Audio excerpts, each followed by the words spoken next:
अस्सलामुअलैकुम जी। Fundamental of the Halliday Resnick Walker का 10th एडिशन है, chapter 31 electromagnetic oscillation and alternating current, problem 44 है।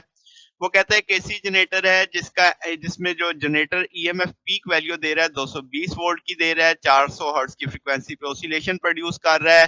रेजिस्टेंस 220 ओम की लगी है, इंडक्टेंस 150 मिली हेनरी की है, कैपेसिटेंस 24 माइक्रोफैरेड की है। हमसे एक्सी निकालने को कह रहा है, इंपीडेंस निकालने को कह रहा है, करंट एम्पलीट्यूड मैक्सिमम करंट निकालने को कह रहा है।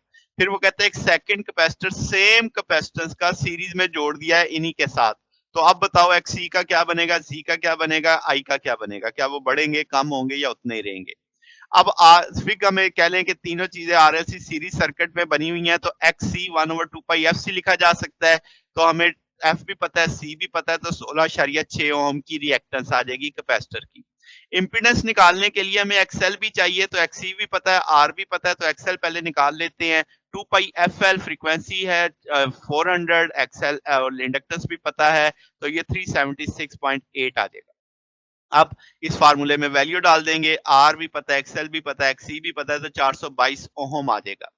फिर अगली चीज पीक करंट, हमें मैक्सिमम वोल्टेज भी बताई गई है, टोटल इंपीडेंस कैलकुलेट कर लिया, तो जो सर्किट का फ्लोइंग करंट होगा 0.5 टू 1 एम्पेयर मैक्सिमम करंट आ जाएगा। अब सिचुएशन है सेकंड कैपेसिटर सेम कैपेसिटेंस वाला ऐड किया सीरीज में, तो आइडेंटिकल होने के नाते हम जानते हैं equivalent capacitance C by N आ जाएगी, सी बाई टू बन जाएगा इक्विवेलेंट। अब आपके पास अगर हम कहें कि इस फार्मूले में वैल्यू डाली जाए तो सी बाई टू और टू टाइम आ जाएगा, पहले से 33.2 ओम हो जाएगी। इसका मतलब रिएक्टेंस बढ़ गई जब कैपेसिटेंस डिक्रीज होगी, इक्विवेलेंट कैपेसिटेंस डिक्रीज हो रही है। इसी तरह नई वाली जो आपके पास इम्पीडेंस आएगी उसमें भी नई वैल्यू डालगी एक्सी की। पहले आपके पास 16.6 थी, अब कितनी होगी 33.2, तो ये 408 ओम आ गई। इसका मतलब नई वाली इम्पीडेंस भी कम हो गई है पहले वाली से, पहले 422 थी अब 408 हो गई। करंट की बात करें तो अब आपके पास चूंकि इम्पीडेंस कम हुई है तो करंट बढ़ जाना चाहिए। आप कहेंगे करंट इंक्रीज कर देगा क्योंकि जी की वैल्यू कम हो रही है।